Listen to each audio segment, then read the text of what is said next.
아멘. 주님을 찬양합니다. 아멘. 형제자매님들 만나서 반갑습니다. 아멘. 자, 이제 2부 시간 생명의 체험 7번째 시간입니다.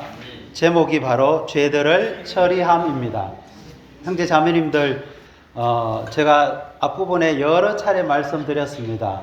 사도 바울의 갈망은 각 사람을 그리스도 안에서 충분히 성장한 사람으로 하나님께 드리는 것입니다. 그래서 에베소서 4장에 보면은 우리가 이제는 더 이상 어린아이 상태로 머물러서는 안 되고 충분히 성장한 사람으로 이룰 필요가 있다고 강조하고 있습니다. 그래서 우리 위트니스리 형제님의 생명의 체험 상하를 보면은 우리 영적인 생명에는 4단계가 있습니다. 첫 번째 단계, 그리스도 안에 있는 단계죠. 두 번째 단계는 그리스도 안에 거하는 단계입니다. 세 번째 단계는 그리스도가 우리 안에서 사시는 단계이고, 네 번째 단계는 그리스도의 충만한 신장의 분량에 이르는 단계입니다.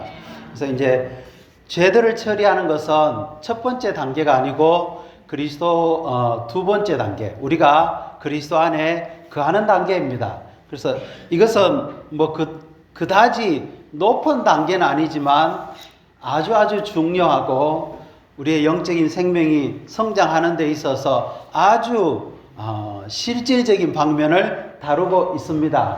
그리고 뒷부분에 제가 시간이 난다면은 이 죄들을 처리하는 것이 얼마나 중요한지를 조금 시간을 할애해서 교통하도록 하겠습니다. 오늘 이제 교통하는 내용은 처리라는 부분, 처리가 왜 중요한가, 그 다음에 죄가 무엇이고 우리가 범죄했을 때 어떤 결과가 일어나고 이것을 처리하기 위해서는 우리가 어떤 점을 주의해야 되는지를 살펴볼 필요가 있습니다. 그리고 특별히 이것이 죄의 처리의 문제가 우리의 생명의 성장과 어떤 관계가 있고 죄를 처리했을 때 그 결과가 우리의 교회 생활에 어떤 영향을 미치는지를 살펴보도록 하겠습니다. 아멘.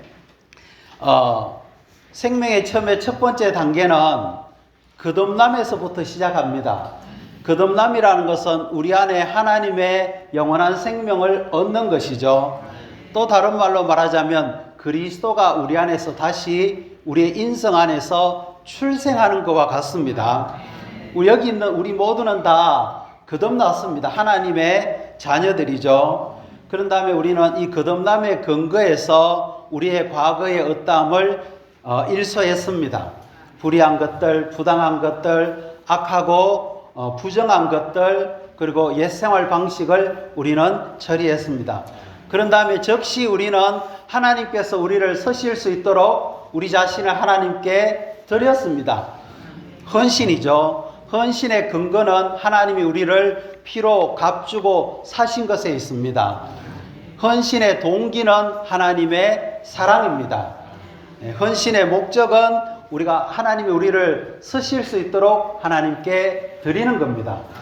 헌신의 결과는 뭡니까? 우리가 죄가 되는 것입니다. 아무것도 아닌 존재가 되는 것입니다. 이렇게 우리 자신을 헌신했을 때 우리가 처음으로 맞닥뜨리는 많은 것들이 있죠. 하나님께 우리 자신을 드렸을 때 우리 안에 많은 방해물들, 장애물들이 있다는 것을 발견하게 됩니다. 그 주된 3가지가 뭐냐면 첫 번째가 죄입니다. 두 번째가 앞에 형제님 많이 강조하신 세상입니다. 세 번째가 우리 양심 안에 있는 양심에 많은 느낌들, 송사하는 느낌들이 있습니다. 성경 전체를 봤을 때 만일 우리가 죄의 문제를 처리하지 않으면 우리에게 심각한 문제가 일어납니다. 왕국에 들어갈 수가 없습니다. 성경을 읽어보십시오. 죄를 처리하지 않으면 주님이 한 고드란트, 아주 작은 거, 한 데나리온의 64분의 1이나 되는 작은 그 문제가 처리되지 않으면 그걸 다 처리할 때까지 그곳에서 나올 수 없다고 합니다. 그것이 뭡니까? 왕국입니다. 왕국에서 그 문제가 처리되어야만 이제 거기에서 우리가 풀려날 수 있습니다. 두 번째, 우리가 세상을 처리하지 않으면 계시록 보십시오. 세상을 처리하지 않으면 주님이 우리를 이 땅의 대환란 가운데 남겨두십니다. 결국 우리가 휴거되지 못하게 됩니다. 세 번째, 우리의 양심의 문제가 죄나 세상으로 인해서 우리의 양심이 처리되지 못하고 양심에 거리낌이 있고 양심에 유죄 판결이 있으면 우리는 약한 존재가 됩니다. 몸 안에서 기능을 발휘하기가 어렵습니다. 형제자매들, 우리 양심에 많은 조금의 어떤 송사, 불편한 느낌이 있을 때 기도하기 어렵습니다.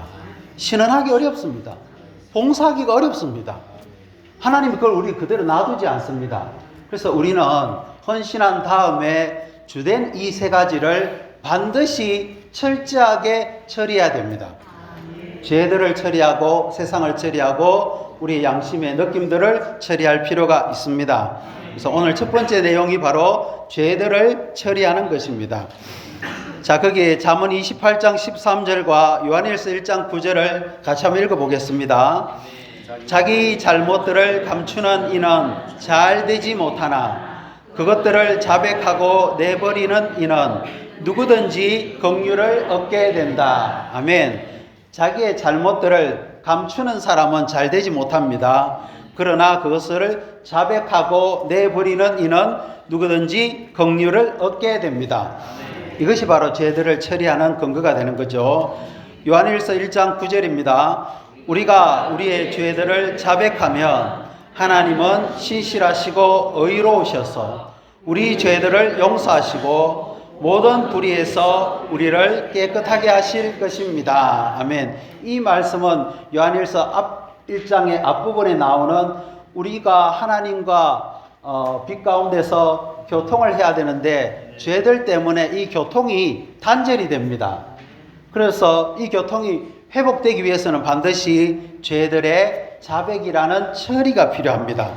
우리가 우리 죄들을 자백하면 하나님은 신실하시고 또 의로우셔서 우리 죄들을 용서하시고 모든 불의에서 우리를 깨끗하게 하실 것입니다. 아멘. 사랑하는 형제자매님들, 오늘 아침에 세수하셨죠? 어제도 세수했습니다. 또 손도 씻었습니다. 저는 매일 손을 여러 차례 씻고 세수도 하고 샤워도 합니다. 매일매일 합니다. 하루도 빠지는 날이 없습니다. 왜냐하면 지저분해지니까요. 더러워지니까요. 우리 매일매일 우리의 죄들을 처리할 필요가 있습니다. 자, 그럼 로마 숫자 1번을 같이 한번 읽어보겠습니다. 우리가 처리해야 할 모든 장애물 중에서 가장 노골적이고 가장 더러우며 가장 현저한 것은 바로 죄들이다. 아멘. 처리라는 것은 우리가 성령의 인도를 따라서 우리의 생명의 성장을 가로막는 방해물들, 장애물들을 처리하는 것입니다. 우리의 생명의 성장을 첫 번째로 방해하는 것이 바로 우리의 죄들입니다. 이것은 그 형태가 가장 노골적입니다. 그리고 가장 더럽고 가장 현저한 것입니다. 자, A번을 한번 읽어보죠. 죄에는 두 방면, 곧 우리 속의 죄의 본성, 단수형의 죄와 우리 밖의 죄의 행위, 복수형의 죄들이 있다. 아멘. 죄에는 두 방면이 있습니다. 하나는 우리 안에, 우리 본성 안에 있는 죄의 그 본성이 있습니다. 이건 영어로 단수를 씁니다. 그뿐만 아니라 우리가 밖으로 행하는 죄의 행위, 이거는 복수형의 죄들이 있습니다. 자, 1번, 2번을 읽어보죠. 단수형의 죄는 우리 안에 있는 사탄의 생명이다. 2번, 복수형의 죄들은 우리 행위의 온갖 불의와 불법적인 행동들이다. 우리 안에 로마서 7장에 보면 바울이 아까 형제님 교통하셨죠. 우리 안에 내가 선을 행하고 싶어 하는데 원하는 선은 행하지 않고 원치 않는 악을 행하게 하는 그 죄가 있습니다. 그것이 우리를 사로잡고 다스리고 우리가 원치 않는 것들을 행하게 하는데 이것은 사탄의 악한 본성입니다. 이것을 만지면 만질수록 이것은 더 크게 확산됩니다. 이거는 안 만지는 게 좋습니다. 죄의 본성은 우리가 지금 말하는 죄들을 처리함 이 방법으로는 절대 해결되지 않습니다. 이것은 로마서 8장에서 다른 방식으로 이 죄의 본성은 처리됩니다. 지금 우리가 말하는 것은 우리가 바깥으로 행하는 죄들, 불리한 것들, 불법적인 것들을 말하는 것입니다. 그래서 로마서 2장에 보면은 사도 바울이 이 우리가 행하는 많은 죄들을 열거해 놨습니다. 그 목록들이 쫙 나와 있습니다. 나중에 한번 읽어 보시기 바랍니다.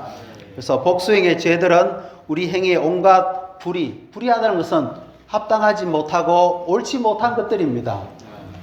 거짓말, 속이는 거, 화내는 거, 미워하는 거, 이 다 불의한 것들입니다. 그 다음에 불법적인 행동들이 있습니다. 하나님의 거룩한 율법들을 거스리는 그 모든 것들이 다 불의한 것들입니다. 불법적인 것들이죠. 자, B번을 한번 읽어봅시다. 우리가 행위로 범한 죄들에는 죄의 기록과 범죄 사실의 두 방면이 있다. 아멘. 우리가 하나님의 거룩한 율법을 거스리든지 또 사람에게 잘못을 행하든지 죄를 지었을 때 두 가지 문제가 발생합니다. 하나는 하나님 앞에 우리의 그 범죄의 기록들이 남아 있습니다.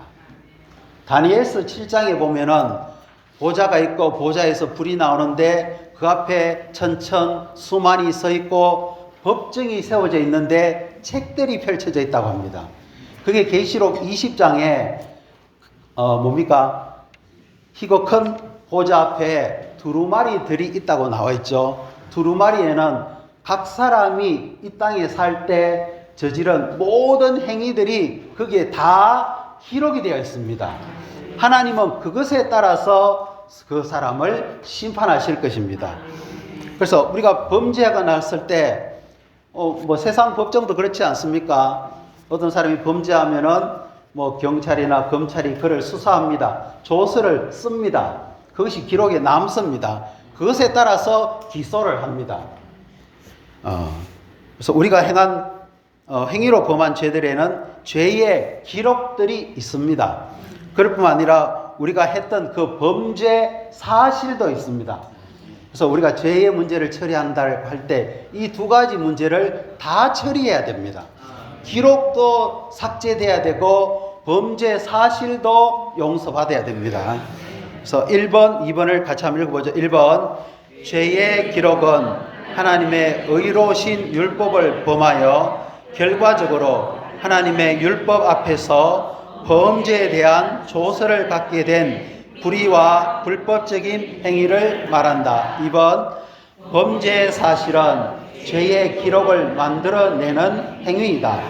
이러한 범죄 행동은 언제나 하나님의 영광에 이르지 못하고 인식하든 인식하지 못하든 타인에게 피해를 주게 된다. 아멘. 우리가 범죄했을 때 많은 일들이 벌어집니다. 첫 번째는 아까 우리가 교통한 것처럼 하나님과 우리 사이에 생명의 교통이 단절됩니다. 요한일서에 나와 있죠. 두 번째는 우리 안에 계신 성령은 굉장히 슬퍼하십니다. 범죄로 인해서. 형제자매들, 우리가 왜 기쁘지 않고 힘이 없고 강하지 못하고 빛나지 못하냐면 대부분 우리가 성령을 슬프시게 하는 일들을 하기 때문에 우리가 그렇게 되는 겁니다. 성령은 하나님 아닙니까? 주님 자신입니다. 그분이 우리 영 안에 우리의 영과 연합되어 계시기 때문에 이건 뗄래야 뗄 수가 없습니다. 우리가 기쁘지 않으면 100% 이건 뭔가 우리 존재 안에 문제가 있다는 것입니다. 아멘. 세 번째, 우리의 양심에 유죄 판결이 있습니다. 그래서 우리 양심이 굉장히 약해지고 어려움을 처하게 되죠. 그래서 불안해집니다. 네 번째는 다른 사람과의 화평의 관계가 깨어집니다. 제 말이 맞습니까? 또 하나, 하나님의 공의의 심판이 우리를 기다리고 있습니다. 우리가 범죄함으로 하나님과의 교통이 끊어지고 또 우리 안에 계신 성령이 슬퍼하시고 우리 양심이 유죄 판결받고 다른 사람들과의 관계가, 화평의 관계가 깨어지고 결국은 우리의 장래에 하나님의 심판이라는 문제가 오게 됩니다. 그래서 우리는 반드시 이것을 처리해야 됩니다. 아멘. 자, 로마 숫자 2번을 같이 읽어보겠습니다. 아멘.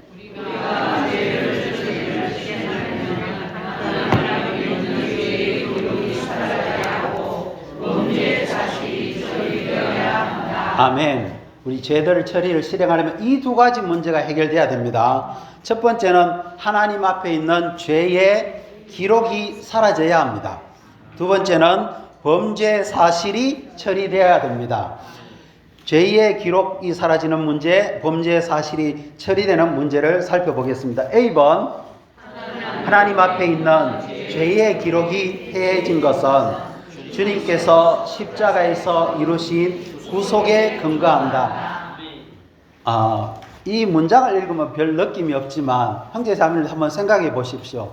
주님이 의로우신 분, 거룩하신 분, 죄 없으신 분이 우리를 대신해서 고난을 당하시고 십자가에 달리셔서 우리의 모든 죄를 위해서 죽으셨습니다. 그 극심한 십자가의 형벌을 그분은 견뎌내셨고 당하셨습니다. 우리의 죄의 문제를 없애기 위해서요. 그것을 가장 사실적으로 아주 분명하게 이야기하고 있는 성경이 이사야서 53장입니다. 이사야서 53장을 보면 하나님의 아들이 우리를 대신해서 십자가에서 그 많은 고난과 고통을 겪으셨습니다. 그 피는 보배로운 피입니다. 이 피만이 우리의 죄의 문제를 해결할 수가 있습니다. 아멘. 그래서 하나님은 모든 인류의 죄를 예수님이 흘리신 하나님 자신의 피, 보배로운 피, 어린 양의 피로 우리의 모든 죄를 다 씻을 수가 있는 것입니다. 다 용서하실 수가 있는 거죠. 주님께 너무 감사합니다. 자, 그러면 우리가 믿기 전과 믿은 후에, 믿기 전에 우리는 얼마나 많은 범죄를 저질렀습니까? 또 믿은 후에도 우리는 많은 죄들을 범합니다. 이것이 각각 처리되는 방식은 다릅니다. B번 읽어보죠. 우리가 구원받기 전에 지은 온갖 죄들은 단지 주님을 믿기만 하면 용서를 받는다. 모든 신은 자도 그분을 믿는 사람마다 그분의 이름으로 말미암아 죄들이 용서를 받을 것이라고 그분에 대하여 증언합니다.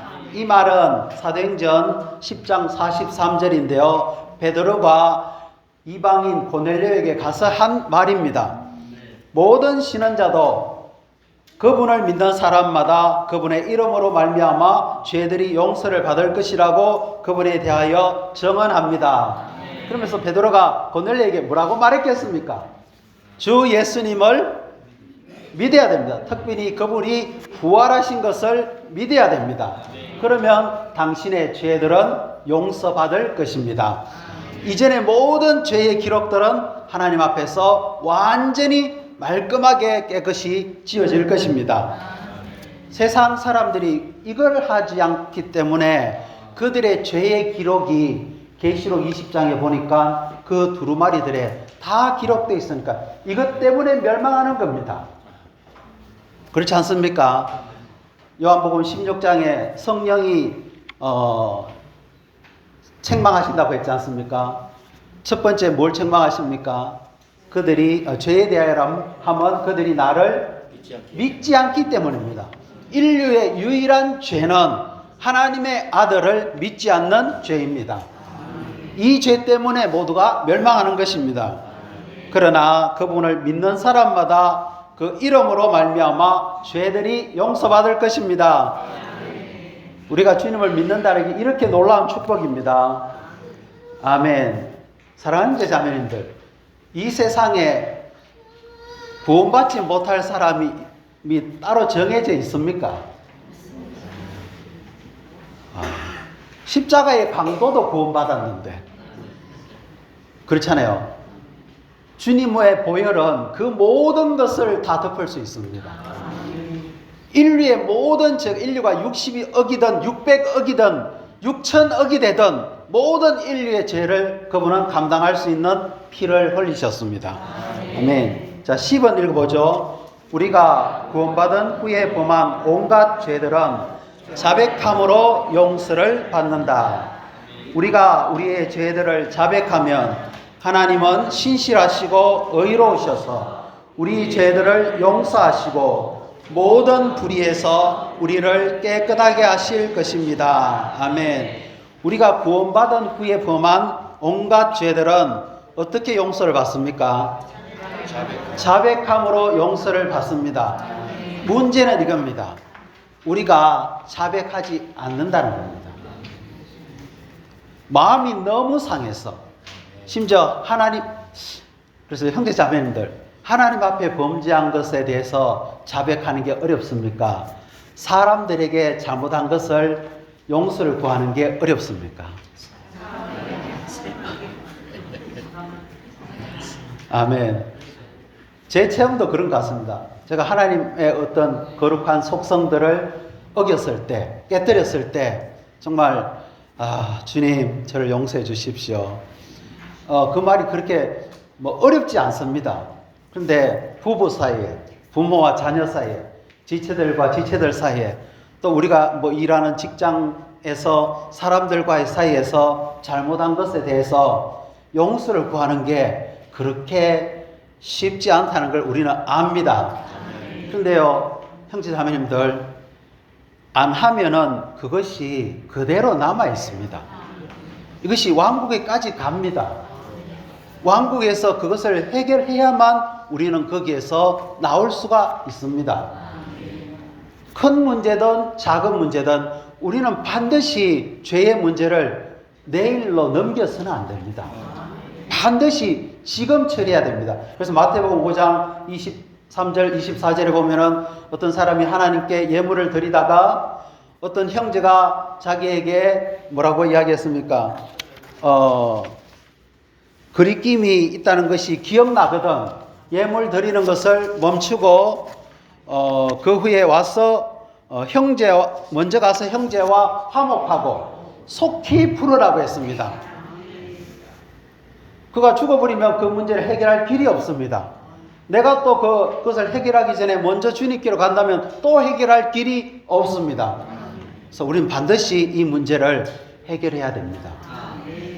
그러지 않으면 그 문제는 주님이 오실 때까지 그대로 남아 있을 것입니다. 아멘. 그래서 우리가 구원받은 후에 범한 온갖 죄들은 반드시 자백함으로 용서를 받습니다. 근데 형제 자매님들, 자백한다는 것이 주님, 저 잘못했습니다. 용서해 주십시오. 그게 그렇게 간단한 그걸 말하는 게 아닙니다. 제가 성경 몇 구절을 말씀드릴게요. 잠언 28장 아까 13절 읽었죠. 자기 잘못들을 감추는 이는 잘되지 못하나 그것들을 자백하고 내버리는 일은, 자백한다는 것은, 회개하고 자백한다는 것은 바울이 범죄한 다음에 했던 말처럼 인정해야 됩니다. 그것이 하나님 보셨을 때 우리 부부 사이에 서로 이렇게 이제 남편과 아내가 서로에게 잘못합니다. 남편도 아내에게 잘못하고 아내도 남편에게 잘못하는데 우리는 항상 많은 때 과실 비율을 따집니다. 나는 30, 너는 70. 네가 훨씬 더 잘못했다. 예. 근데 내 잘못은 30이라고 생각합니다. 근데 하나님 보실 때 그게 중요한 게 아닙니다. 하나님 보실 때 내 잘못, 죄를 인정해야 됩니다. 그것이 30%일지라도 그것이 왕국에 들어가는 문제에 있어서 심각하다는 것을 인정해야 됩니다. 인정하고 그것을 시인해야 됩니다. 있는 그대로 하나님의 빛 앞에 드러내야 됩니다. 그리고 자백해야 됩니다. 바울은 심지어 다윗은 시편 51편에 하나님께서 내 뼈를 꺾었다고 했습니다. 내 마음을 나를 막 짓눌렀다고 말합니다. 그 죄 때문에 그 정도로 그것에 대한 감각이 있어야 됩니다. 그래야 우리가 그것을 철저하게 처리할 수 있습니다.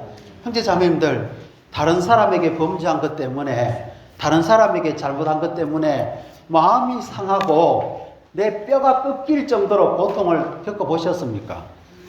죄의 문제는 이렇게 처리해야 되는 겁니다. 그렇지 않으면은 아까 제가 말씀드렸죠. 심각하게 생각하지 않기 때문에 자꾸 미루는 겁니다. 아멘. 뭐 제가 뭘 하다 이랬는지 모르겠지만, 아멘. 자백이라는 것은 철저한 것입니다. 자, 로마서 3번을 우리가 한번 읽어보죠. 우리가 죄들을 처리할 때 다음의 요점들을 주의해야 한다. 쭉 읽어가면서 교통하겠습니다. A번, 우리가 죄들을 처리하는 근거는 우리는 하나님과 교통하는 동안에 갖게 되는 의식이다. 내가 100가지 죄를 저질렀다 하더라도, 죄가 있다 할지라도 다 처리할 필요는 없습니다. 내가 의식하는 것만 하면 됩니다. 하나님과 교통하다가 예물을 드리다가, 이 말은 하나님과 교통한다는 뜻이죠. 하나님께서 생각나게 하십니다. 그러면 그 부분만 우리는 처리할 필요가 있습니다. 왜냐하면 나머지 부분은 내가 의식하지 못하면 하나님과의 관계에서 별 문제 없습니다. 내가 범죄해도 다른 사람이 저 사람 저건 범죄인데 잘못인데, 근데 나는 그것에 대해서 별 느낌이 없을 수 있습니다. 우리의 청소년들 보면 정말 그렇습니다. 그렇게 하고도 주님을 사랑합니다. 할렐루야 잘합니다. 왜? 그 문제가 걔들에게는 크게 하나님과의 교통과 하나님과의 관계에 문제가 되지 않습니다. 그런데 우리는 그렇지 않습니다. 조금만 해도 벌써 느낌이 옵니다. 어느 날 성경을 읽는데 왜 다른 사람과의 문제가 그렇게 떠오릅니까? 주님이 기억나게 하시는 겁니다. 기억나면 처리해야 됩니다. 근데 처리하지 않는 것은 불순종입니다. 자, B번, 우리가 실제로 지은 죄들의 사실을 처리하는 문제는 하나님께 죄를 지었으면 하나님 앞에서 처리하여 하나님의 용서를 받아야 하고, 사람에게 죄를 지었다면 사람 앞에 처리하고 그의 용서를 구해야 한다. 특별히 사람 앞에 잘못한 것은 도덕적인 문제와 금전적인 문제가 있습니다. 이 두 방면을 철저하게 처리해야 됩니다. 10번, 우리가 공개적으로 죄를 지었다면 공개적으로 처리해야 하고, 엄밀히 죄를 지었다면 엄밀히 처리해야 한다. 어느 날 박서훈 형제님이 교통하시는데, 신원하는데 제가 앉아서 들을 때 이럴 수가 있습니다. 잘났네. 내가 속으로 생각하는 겁니다. 근데 어느 날 빛이 왔습니다. 이건 내가 정말 잘못한 것이었구나. 주님 저를 용서해 주십시오. 그러고는 집회 때 일어나서 제가 형제님이 신원할 때 멋지다고 이렇게 해서는 안 됩니다. 그러면 다른 사람한테 저에게 아주 나쁜 영향을 주게 되는 겁니다. 내가 만일 공개적으로 잘못한 것은 공개적인 방식으로 처리해야 됩니다. 은밀하게 잘못한 것은 은밀한 방식으로 처리해야 됩니다. 내가 사람에게 잘못한 것은 사람에게 용서를 구해야 되고, 하나님께 잘못한 것은 하나님께 용서를 구해야 됩니다.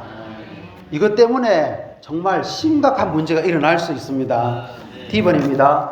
죄들을 처리할 때 오직 우리가 책임져야 할 부분만 처리하도록 해야 한다. 결코 타인을 포함시키지 말아야 한다. 어떤 사람이 직장에서 일을 하다가 두 사람이 금전 문제로 회사에 손해를 끼쳤습니다.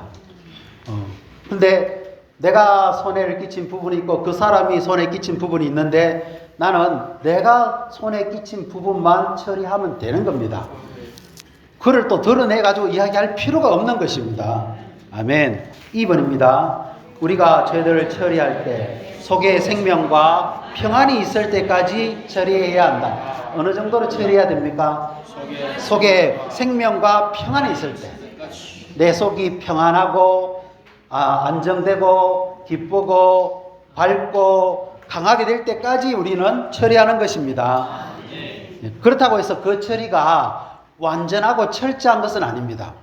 어느 날 주님이 더 강하게 빛을 비추시면 우린 더 철저하게 처리할 것입니다. 자, 그래서 F번에 보면 이렇게 죄들을 처리할 때 우리가 지켜야 될 네 가지 기본 원칙이 있습니다. 아주 중요합니다. F1, 2, 3, 4 읽어보죠.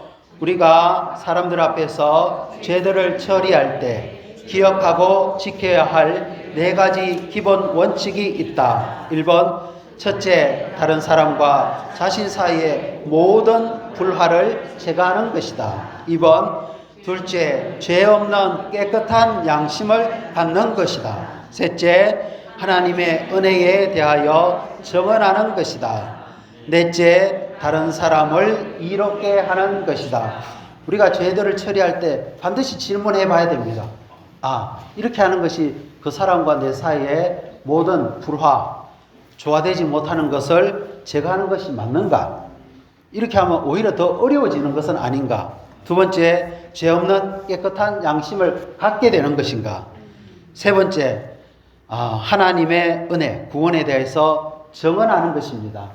하나님의 은혜가 없다면 용서를 구하기가 어렵습니다. 또 용서하기도 어렵습니다. 손해와 부끄러움을 감수하고서라도 우리는 내가 하나님의 은혜를 받고 있다는 것을 죄들을 처리함으로써 우리는 정언할 수가 있습니다. 네 번째, 이것은 다른 사람들을 어렵게 해서는 안 되고 다른 사람들을 이롭게 하는 것입니다. 아멘. 자, 이제 마지막 중점을 한번 살펴보겠습니다. 4번, 죄들을 처리하는 것은 율법의 규정이 아니라 우리 안에 있는 하나님의 생명의 당연한 요구이며 강권합니다. 옆에서 누가 하라고 해서 하는 게 아닙니다. 그죠? 또 어떤 성경이 그렇게 말하기 때문에 하는 것도 아닙니다. 우리 안에 있는 생명은 이것을 처리하기를 원하십니다.